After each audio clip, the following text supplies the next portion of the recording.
Progressive Squad member Ilhan Omar had a busy year. The Minnesota Democrat was vocal in calling on President Biden to forgive student loan debt for Americans. She spoke out against gun violence in America in the wake of the Uvalde school shooting. The Minnesota Democrat also slammed Republicans after the Supreme Court overturned Roe v. Wade in June. As the Republicans have taken the House, Representative Omar is faced with the possibility of removal from her committees by Kevin McCarthy. Omar easily won re-election after a close primary this year. Our last witness on our first panel is Representative Ilhan Omar. She represents the 5th Congressional District of Minnesota, also known as the home of Prince. Includes Minneapolis with the Twins and a big mall and surrounding suburbs. She was sworn into office in January 2019, making her the first African refugee to become a member of Congress, the first woman of color to represent the state of Minnesota, and one of the first 2 Muslim American women elected to Congress. Representative Omar, you're recognized for 5 minutes. Good morning, Chairman, Ranking Member, and distinguished members of this committee. Thank you for holding this very important hearing. I'm no stranger to discrimination, hate speech, or threats of violence against my family and myself simply because of my identity. As a Black, visibly Muslim woman who came to this country as a refugee, I have dealt with racist, xenophobic, bigoted comments and threats all my life. Even being elected to offices hasn't stopped me from being othered. I've received vile remarks from the public as well as members of Congress. Sadly, I am just one of millions of Americans across this country who have experienced discrimination and attacks. In recent years, we've witnessed increased attacks on Asian Americans, immigrant communities, religious minorities in spaces, and that's only a fraction of violence. It is demoralizing to watch acts of such blatant racism and xenophobia, all carried out with complete disregard for the humanity of others. Sadly, our government has a history of sanctioning such hatred and violence. In 1798, President John Adams signed into law a set of 4 bills collectively known as the Alien Sedition Acts. These 4 bills increased the residency requirement for American citizenship from 5 years to 14 years, authorizing the president to imprison or deport foreign nationals considered dangerous to the peace and safety of the United States and restricting speech critical of the government. These laws were designed to restrict the activities of foreign-born Americans, silence minorities, and weaken freedom of speech and the press. By 1801, 3 of the acts were repealed due to its unconstitutional nature or allowed to expire. However, the Alien Enemies Act remains in effect to this day, even though it is unconstitutional as the other 3. The Alien American Act allows the United States President to determine how and if all foreign nationals should be apprehended, restrained, secured, and removed in the event of a war. There are a number of troubling and scary aspects of this law. First, war is not defined in this act, allowing it to be loosely interpreted. Second, this act completely bypassed the judicial process, ignoring due process and the right of appeal. And lastly, foreign national refers to anyone who's not a U.S. citizen, even if they might be a lawful resident in the United States. Meaning, even if you have lived in the United States legally for 20 years, built a community, started a family, for whatever reason not have gained citizenship, you would be subject to apprehension, detention, or deportation without due process. I introduced the Neighbors Not Enemies Act to repeal this unjust law. And while many might say this 18th century law is outdated and has no impact on modern history, I would like to remind you that less than 100 years ago, the United States invoked this act during World War II to detain and subsequently deport Japanese, German, and Italian immigrants. Just last week, we marked the 80th anniversary of the executive order signed by President Franklin Roosevelt, which led to mass incarceration of nearly 120,000 people of Japanese ancestry. In the years since, the United States has recognized injustices done to the Japanese American and subsequently apologized for the cruel internment. Although we promised to never walk down that dark path again, we failed to keep that promise. During the 2000 2016 election, President Trump used the Alien Enemies Act as a justification for the Muslim ban. Administration after administration have continuously demonstrated the danger of unchecked executive power and stain it has on our country's decades and centuries later.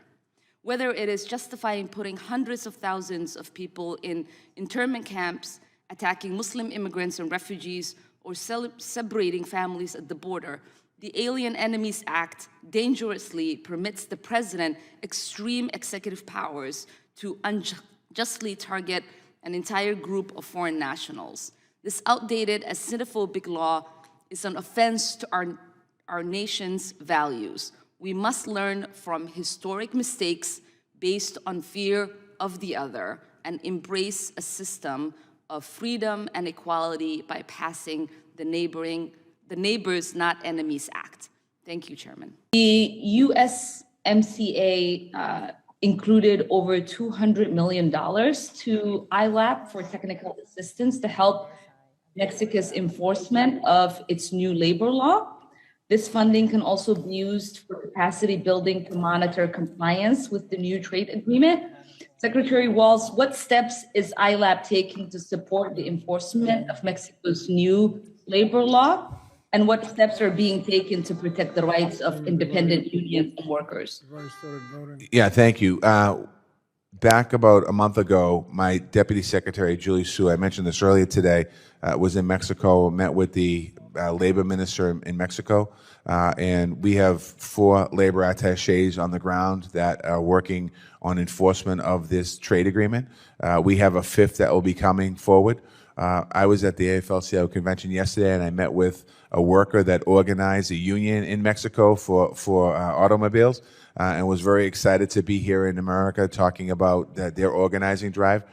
So ILAB is working very closely to monitor that agreement to make sure workers are being protected, workers are being treated fairly, and making sure that's why I'm looking for an increase to help ILAB not just in Mexico, but around the globe to make sure that we're doing everything. We saw increases in child labor violations last year. I'm sure you saw the report, Congresswoman. The report is not a good one. It was the first time in about 10 years we've seen violations go up, and so we have some work to do on the international stage. Thank you, Secretary Walsh. Since we are on the topic of trade, I wanted to know if your department has studied the consumer and labor impact of USMCA in certain sectors since it's been implemented. Yeah, I work very closely with Catherine Tai. Our office works very closely with Catherine, the ambassador, and so there's a lot of different spaces that we work very closely together. Yeah, I asked because I want to, take your focus to an article that was published in 2008, and it was the headline says how baby formula might end up as a collateral damage in Trump's NAFTA war. And so just wanted, you might not have the answer right now, but just wanted to see if there is sort of looking at some of these things, because this price was foreshadowing some of the trade factors that could possibly contribute to the current formula shortage that we are seeing. And I don't know if you could speak to any impacts that it might have had to the supply and market. That's one I'd have to get back to you on. All right, appreciate that. The Bureau of International Labor Affairs in the U.S. is government leading voice in strengthening the rights of workers internationally. One of these initiatives is the Labor Attaché program, which posts attachés in strategic U.S. embassies overseas to increase labor monitoring. Some of these countries include Vietnam, Colombia, and Mexico. Each aspect of this coordinated approach is vital to ensuring that U.S. trade policy benefits workers in the U.S. and abroad. Mr. Secretary, can you expand upon how this program and ILAB generally supported labor rights for foreign workers and their communities? And can you quickly explain how protecting and promoting such human rights benefits is beneficial for American workers and our economy at large?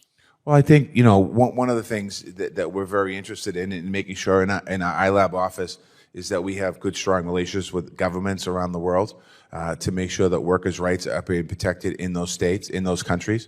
But also, a lot of our own companies are working in those same countries. We want to make sure that we're not taking advantage of workers, even though they might not be American workers. We're working closely with them. And this is, I just came back from the G7 in Germany, where the 7 largest economies in the world. We sat down and talked about the labor atrocities happening in the world, and you know, Italy and Germany, ourselves, we were all there talking. Japan was there.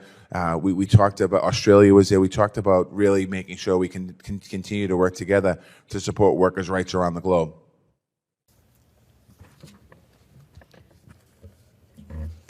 Madam Speaker, it's been 23 years since Columbine. It's been 15 years since Virginia Tech, 10 years since Sandy Hook, 4 years since Parkland. We have offered prayer and thoughts for years with no real action. It's been 15 days since the school shooting in Uvalde, Texas, where 19 children were massacred. One of the students, a 10-year-old girl, survived because she covered herself in the blood of her dead classmate. We have trained kids to hide under their tables. We have trained teachers to barricade their doors. We have trained schools to lock down their campuses. Now, are we going to train kids to cover themselves with their friends' blood in order to survive? When are we going to understand the common denominator here is not just criminals, but making it easy for criminals to access deadly weapons? Australia, New Zealand, the United Kingdom, Canada, all dealt with mass shootings. But there was national outcry, and they put in place restrictions to stop mass carnage from happening again. We don't have mental health issues more than any other country. What we do have here is politicians who lack the moral courage to stand up to the NRA. We have a society that is not willing to stand up to protect its citizens, especially its most vulnerable, which is our beautiful children. We have to be better than that. We also must remember, Madam Speaker, it's not just mass shootings.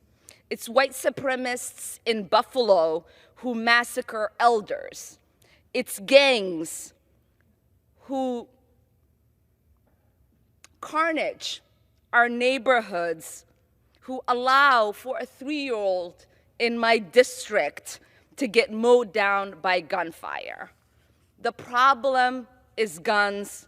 The problem is our colleagues on the other side of the aisle, and we have to have the courage to stand up to them and to stand up for our country.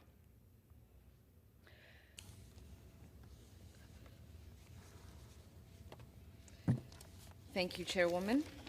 Thank you. And I join my colleagues in thanking you for your leadership. Mr. Speaker, today I rise to speak against the cruel and unconstitutional leaked Supreme Court decision overturning settled law of the land, Roe versus Wade.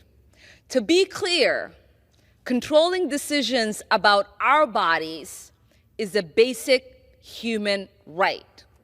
The government has no right to regulate what we can do with our bodies. Overturning Roe v. Wade is about control. It's about religious supremacy, and it's about harming women.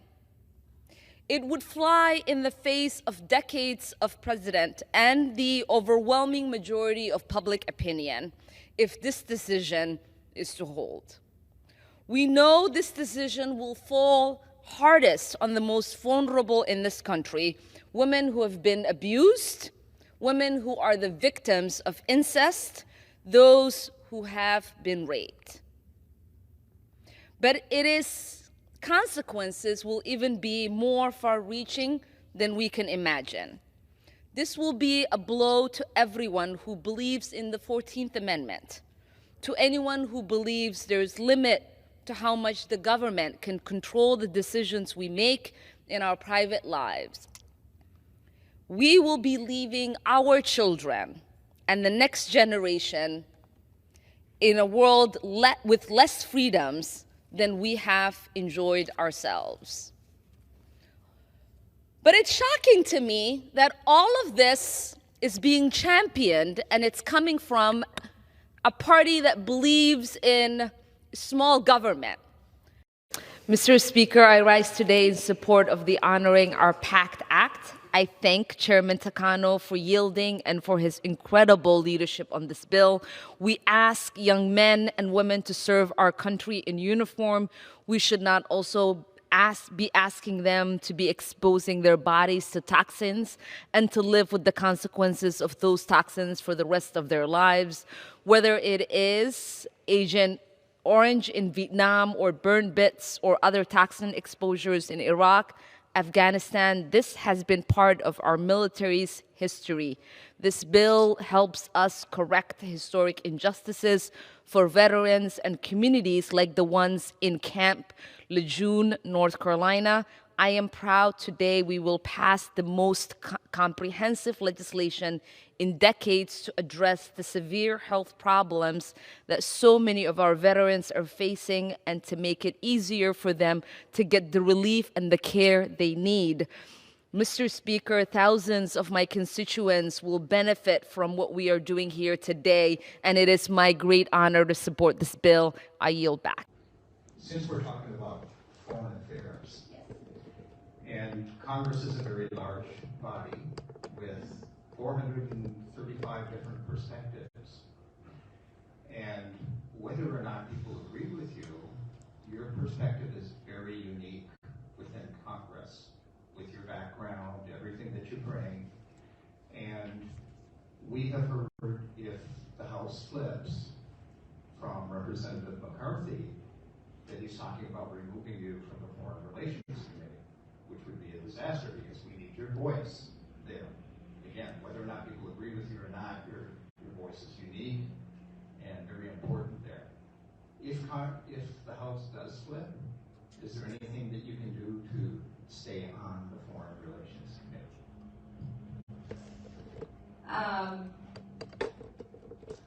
That's a scary thing to think about. I love being on the Foreign Affairs Committee, and I love having the ability to bring my perspective and change the conversation, at least shape the conversation that we're having in that committee.